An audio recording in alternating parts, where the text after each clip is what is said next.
Monday, Governor Roy Cooper issued an executive order bringing back a flexible work search requirement for anyone filing for unemployment. Starting March the 14th, anyone who files for unemployment will be required to actively search for a job. So where do you start with that, and what do you need to know about the unemployment process? We have three experts here to help you navigate all of that, from unemployment to getting that new job. Marie-Amelie George is a law professor at Wake Forest University. Chris Rivera is the director of Guilford Works, and Will Graham is the COO of Graham Personnel Services. Not based in Graham, but it's just his last name, just so you know when you're asking about all of those jobs. All right, if you have a question, we want you to text us those questions now. The number is 336-379-5775. Remember, this is a text-only number. This is not questions that you can call and ask. You actually have to text those questions. All right, first and foremost, Chris, let's start off with that executive order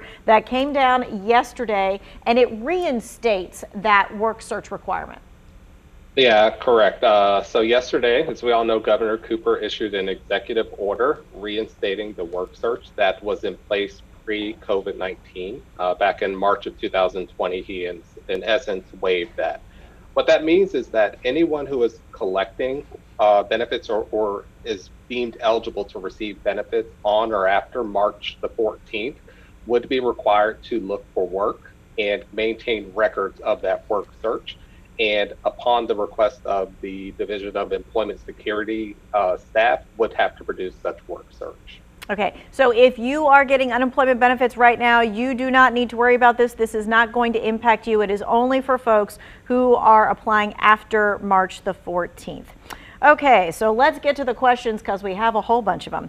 The first one, I think, Will, this one is for you. What are the unemployment numbers looking like now compared to long after COVID arrived? Are we seeing an improvement? Yes, we're seeing a significant improvement. We saw historically the highest unemployment we've ever seen in about May of 2020 at about 13.5%, which is substantial. It has now dropped to about 6.5%. And they're thinking that it could get into the upper fives by the end of this year. So we've improved a significant amount, a historic amount, but at the same time, we were hit with a historically bad news prior to that.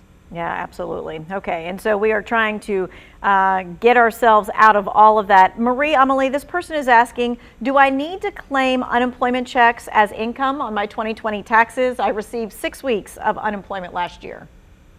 Yes, unemployment benefits are income and they are taxable. The state does not always withhold federal taxes. So you do, if you are continuing to receive unemployment benefits, you can go into your portal and elect to have some taxes withheld, but you will have to pay taxes on the entire amount. And that is really important about making sure that you have the taxes withheld. That's actually a box on there. Isn't that correct, Chris, about how much you want done? And you can change that if by chance you missed it. Yeah, so when submitting the application or while receiving, you can go into your benefits page and elect to have those taxes taken out. Also, there's a documents link in there that you can pull down any earnings that you have received in 2020 that would, as Marie-Amelie has said, need to be posted or claimed on your taxes.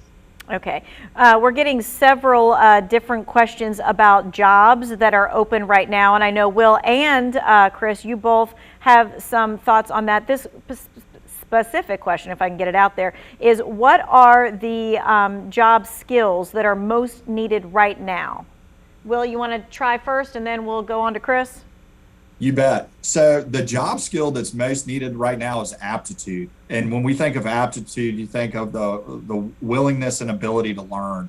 If you're a job seeker right now and you're in an industry that is not doing well, that is slower, hospitality, restaurant, now is the time to change industries into what I would consider higher growth industries of healthcare, IT, manufacturing, logistics, and distribution. All right, and Chris, what are you seeing at Guilford Works? Yeah, I'd echo that. Aptitude is certainly the highest skill that's needed, and flexibility, a willingness to show up and, understand how to work in teams. for those technical skills that are needed for respective occupations. Employers are willing to invest and train on the job. For those that are just a bit more apprehensive and feel that they want to know the skills prior to applying, certainly systems like us provide assistance with getting connected to training needed to get back into the workplace. All right, a few more unemployment questions. Marie-Amelie, this person says, if my unemployment payment is being held up, what can I do to check on it when it's coming? Well, it depends on why it's being held up. If you've applied and your case is pending, that is the time it is taking DES to review your application. And unfortunately, because there are so many applicants, it is taking up to about 2 months. If it takes more than 8 weeks, you can contact DES and ask them to escalate the claim, which means a supervisor will review it to see if there's a problem. A separate issue is if your claim has been approved, but you just haven't gotten the check yet. And one way to hurry that up is to put in your direct deposit information, because you will get the money more quickly if it is direct deposited. And can you only do that when you recertify that once a week, or can you go in anytime and do that? You can go in any time to do that. Okay, that's good to know. All right, Chris, this person is asking, I'm currently on unemployment. However, it runs out on March 13th. If they extend my unemployment, will I have to do the job search requirements? Wow, that's a really interesting question. You know, all that we have at our disposal right now is the executive order. In that executive order, the governor has challenged DES, or the Division of Employment Security, to be very flexible in interpretation. So in the purest sense, individuals that are collecting benefits through March the 13th would not be subject to that. We do not have guidance from DES as to what happens if individuals are having to file extended claims for which they were receiving prior to that March 14th date. So I'd say, monitor the DES website. All communications are communicated to claimants via that portal, or reach out to DES.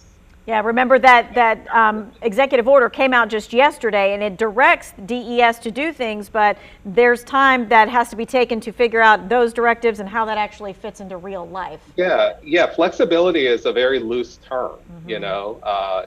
It's a matter of interpretation, and so we trust that the leadership at DES and the professionals there as well will make accommodations as best possible, particularly since we are still in the middle of this pandemic. All right, we're going to continue to take your questions, but we're going to take a quick break. We'll be right back.